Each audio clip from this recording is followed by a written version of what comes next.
This evening, getting under the skin of the Ivy League, those 8 old, definitely distinguished colleges that are known for their ivy-covered buildings and their sometimes superior attitudes to other colleges and universities, which often gets under the skin of people who went elsewhere. Yale University is 300 years old this year, and were you to visit its campus, you would see that it still has exotic clubhouses, which look like tombs where Yale's legendary secret societies meet. Their prestige and importance have largely evaporated, but the rituals are still a secret. And so when we heard that some enterprising characters had managed to spy on the famous Skull and Bones Society, well, we couldn't resist. Here's ABC's Dan Harris.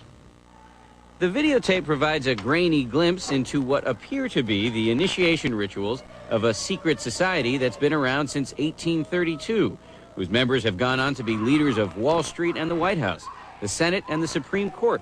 They're sort of trying to scare the initiates, make them, disorient them, frighten them. New York Observer investigative reporter Ron Rosenbaum accompanied a team of Yale students who shot these pictures 9 days ago.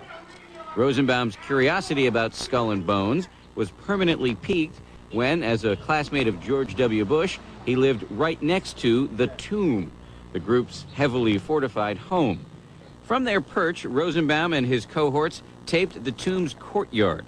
What they captured, they say, was initiates, known as neophytes, being forced to kiss a skull, then members performing a mock killing. It may look like your average fraternity nonsense, but Rosenbaum says it's not. Even though it may seem silly to us, it seems to mean something to them, and you can't argue with the success of Skull and Bones. True. Famous alums include senators John Kerry and John Chafee, to name 2, cabinet secretaries such as Averell Harriman, and 3 presidents, William Taft, George Bush, and George W. Bush, who's been reluctant to talk about Skull and Bones. Does it still exist? The thing is so secret, I'm not even sure it still exists.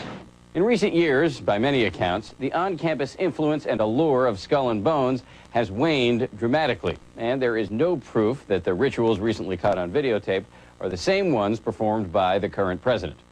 Still, Rosenbaum says the tape is a valuable artifact, an extremely rare view into the secret society that groomed the American ruling class for generations.